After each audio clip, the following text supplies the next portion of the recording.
Water is essential for any human life, and we all know that over 70% of the human body is made up of water.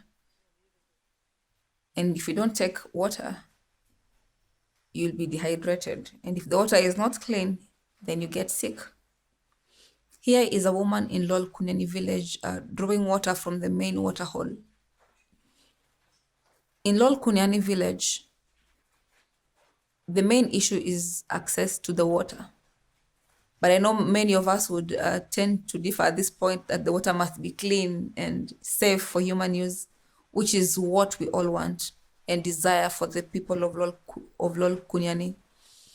Apparently, this has not been possible, and that is all they can access. And that water hole serves an entire village. The water is not only being used by the humans in this place, but it's also being shared by the wild animals who even enjoy the coolness of the water during the heat of the day. So that means they play around in the water. We've had elephants in that place. We've had even the livestock drink water from that same place. The water, as you can see, is not clean. And for them, water treatment is a luxury. And that means that they drink the water the way it is. We have had diarrheal cases being reported in the hospitals that are located in the small health facilities that are in the village, and this is one of the major causes. Having the brown coloring in the water is not the main issue, but there is more to that water that we all need to know about. We have dung from the animals that I know you can see bits of that around from both the wild animals and the domestic animals. But of importance is that in this region, there is a serious low toilet coverage, and over 80% of people don't have access to toilets. In simple terms, they use the bush for all their needs.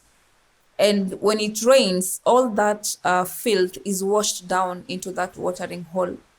And that is what they use for all their domestic use and even for drinking and cooking. And that really puts them at danger of diarrheal diseases, which at times we know can cause death.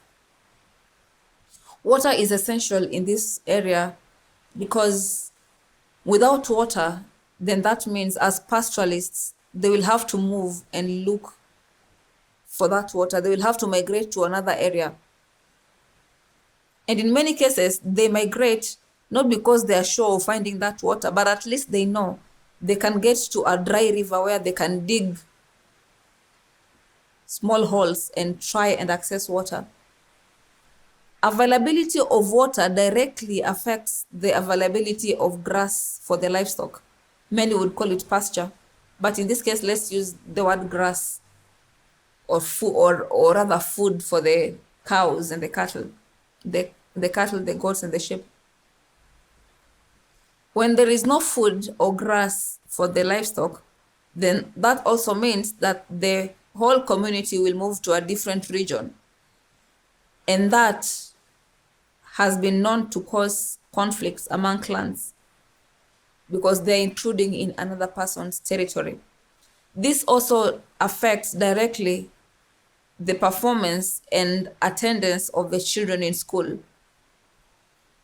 We have seen cases whereby in a class you can only get 9 pupils, meaning where the rest, they have had to migrate in search of water and food for their animals. Water contributes to the general hygiene of the person.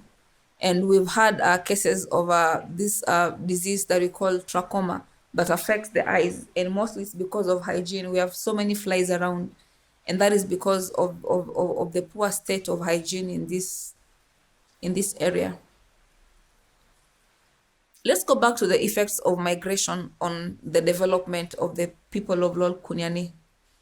When there is no water and food for the livestock and they move to another place, then that means they cannot continue with the development programs that they had initiated, both as a community and even in partnership with organizations as World Concern, and now even with Alderwood.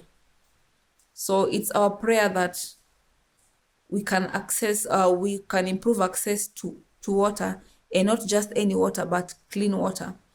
And here is a serious need to treat the water from this watering hole and make it fit for human consumption in a way that is sustainable, and in a way that we are sure the wild animals will not come and dirtify it again.